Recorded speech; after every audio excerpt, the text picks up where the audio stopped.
Billy? Yes. First I'd like to offer condolences for Sammy. Oh, thank you. I lost my cat Zero after 17 years back in March, so I understand that. It's horrible, yeah.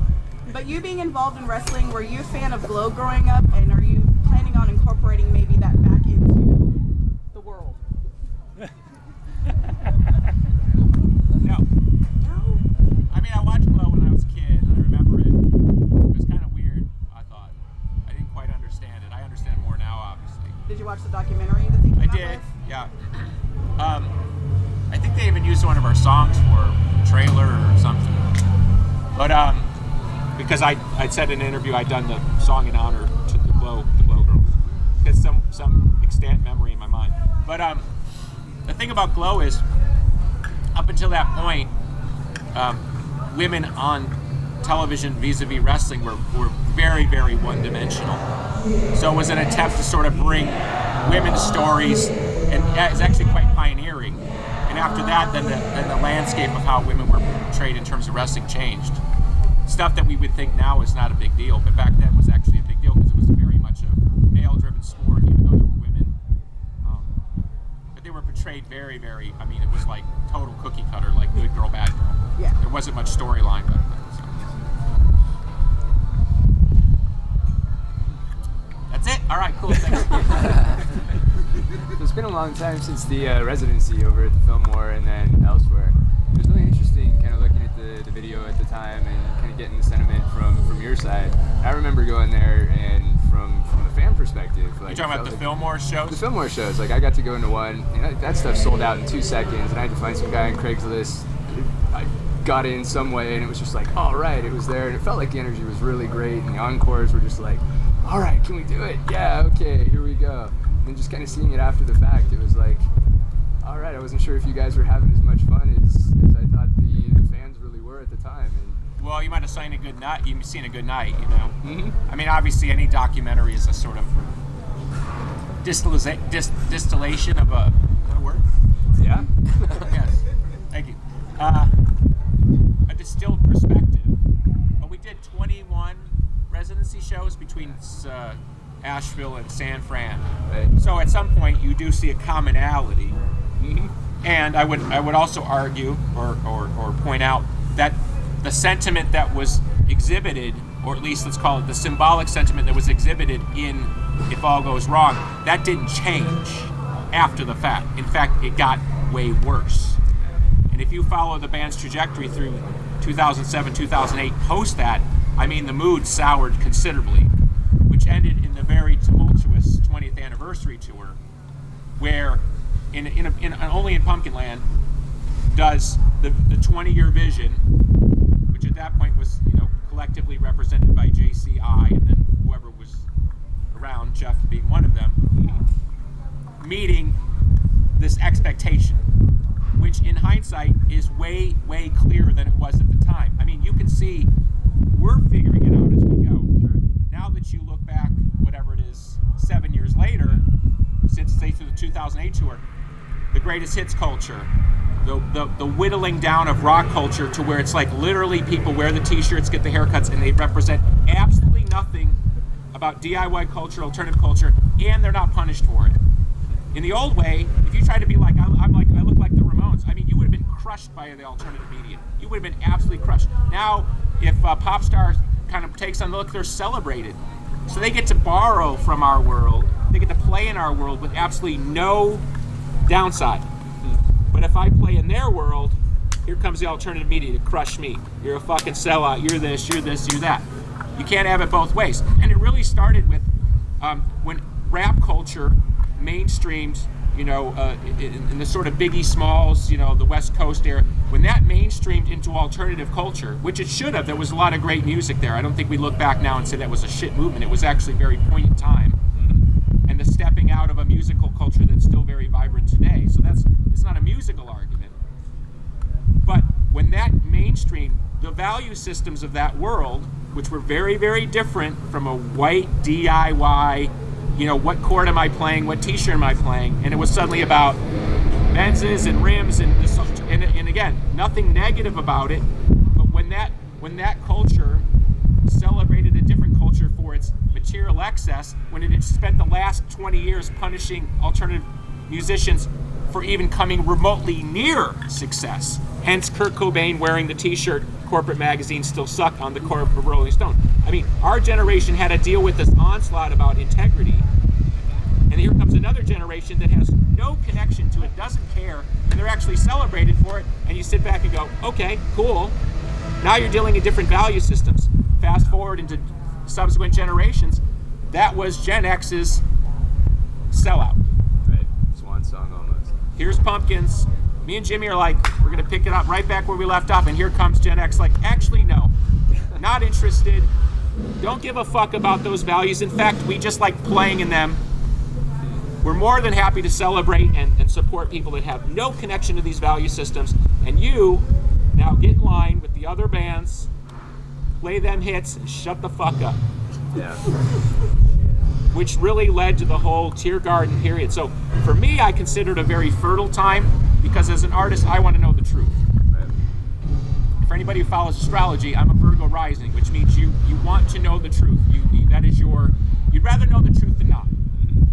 I'm not sociopathic in the way that I don't want to know the truth. I do want to know the truth. My band is actually designed, whether it's a contrivance or not, is designed to confront the truth head on.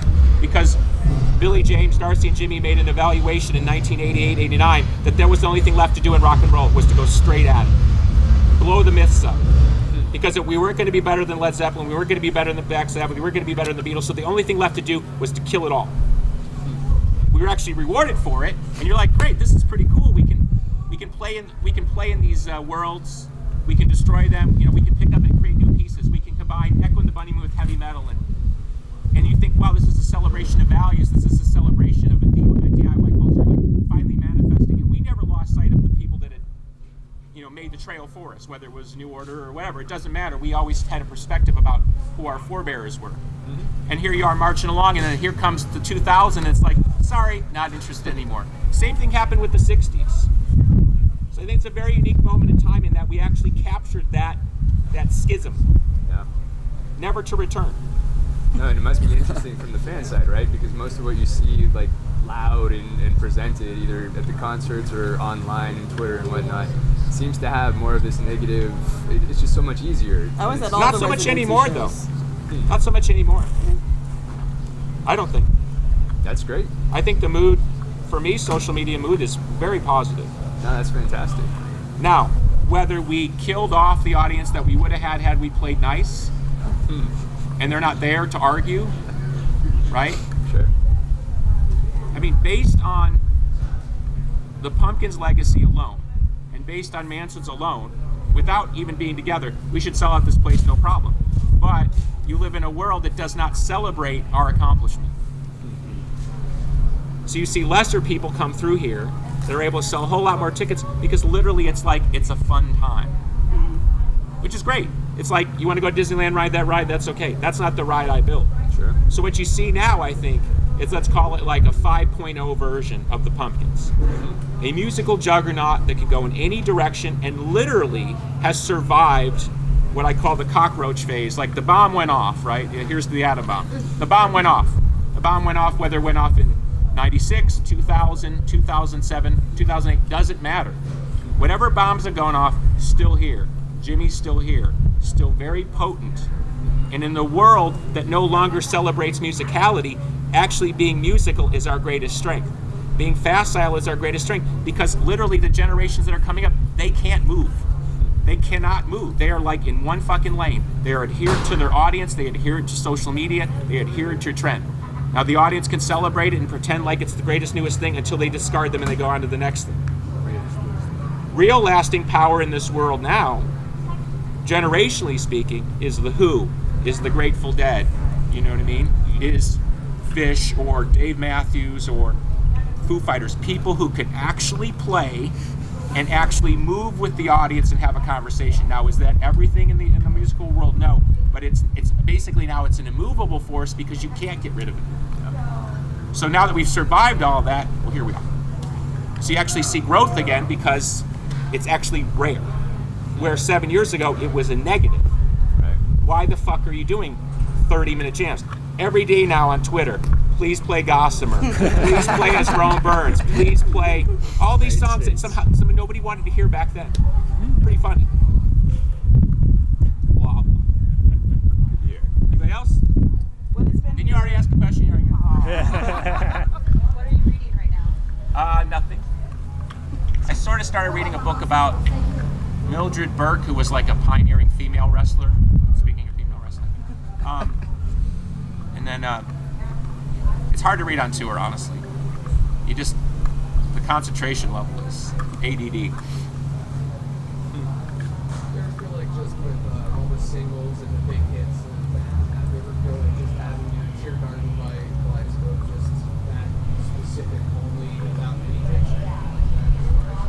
Aren't enough fans. I think there's energy there that we've seen from the In Plain Song touring. Let's call it a deeper cuts play, and there's a fan base that will come, and the fan base that grew up on the band, let's call it the 30-plussers, don't have a problem with hearing Today acoustic. In fact, they kind of like it. It feels less confrontational, less like they could bring their wife and she's not complaining after 40 minutes. You know what I mean? There's a sweeter feeling in the audience, which is fine, and I think there's a lot of growth there, and I think there would be if we decided to do, like I've talked a couple times, like a everything but the hits tour. Like, yeah, we're gonna play melancholy songs, but we're gonna play stuff like, whatever, In the Arms of Sleep. We're purposely not gonna play those 6 songs so we can play another 6 songs. I think there's energy there, but it's not enough to carry a big tour. And so the thing that bothers it for me is it's 4 weeks of rehearsal for how long a tour. That's where it gets difficult. And unfortunately, most people coming have seen the band before. So you're not growing a new audience. You'll get some curiosity 20-something-year-olds. I met 2 people today I went to a store today. Guy came up about 30 years old. I mean, totally the target audience for this. Didn't know the band was even in town. Hadn't heard any advertising. I mean, it's not like this is exactly Manhattan over here. Okay? Then the 20-something-year-old girl came up. Chili Peppers tattoo, alternative looking. She said, yeah, I kind of heard something about the concert, had absolutely no interest. Now, if you do the Siamese Dream Tour, then maybe she'll come. She's not even interested if you're playing hits. To her, it's a generational thing, not interested. So at some point, you're just churning audience. So for me, if you're going to have a repeat audience, the best thing to do is give that audience and ourselves a new experience so we can have a new conversation. Anybody else? All right, you get one more. All right, sweet.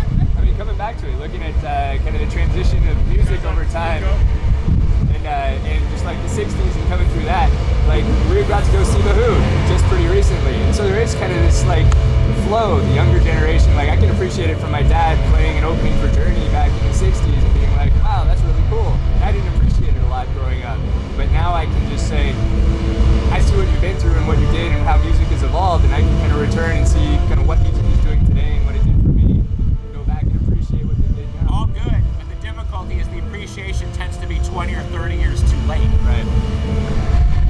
And that's where it gets difficult. Because I'm much more interested in the Pink Floyd, Grateful Dead model, which is we're always moving forward. Right. I'm not interested in we've arrived, it's not so bad here, let's just kind of hang. Not going to work for me. And I'm past the days of threatening people in the sense of you better catch the band because you never know. But I'm at a point in my life now where you better catch the band because you just never know. Because if I wake up tomorrow and I'm over it, it's done.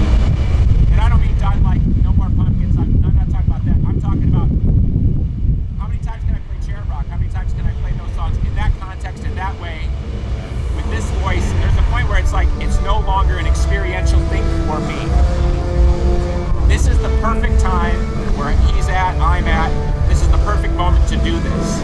But this is not like perennial, you know what I mean? I'm not gonna, it's like, that's not my future. It's part of my future, interwoven in a much bigger story. As long as that bigger story happens, this is perfect interlaced with a bunch of other stuff. If this is all you got in America, get out. Get out now. Because it's not gonna get any better. Honestly, you'd be better off shutting it down for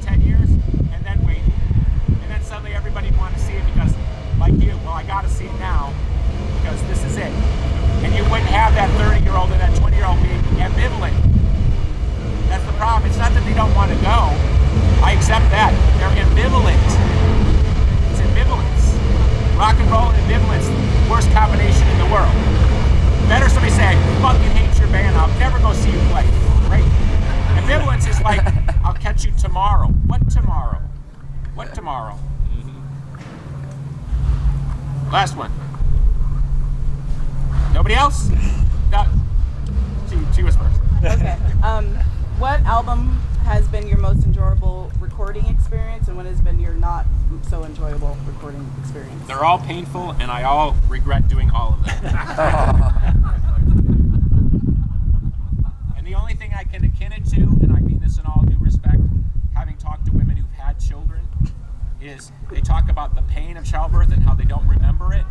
So thankfully I try not to remember the pain that I went through to make music that most people will not listen to, or listen to once and cast it aside. It feels like a tremendous waste of my time. I once calculated on Oceania that every minute of music on the album was 100 hours in the studio. Not to mention what I'd done outside of that. Rehearsals, writing at home. Just 100 hours per minute to record it.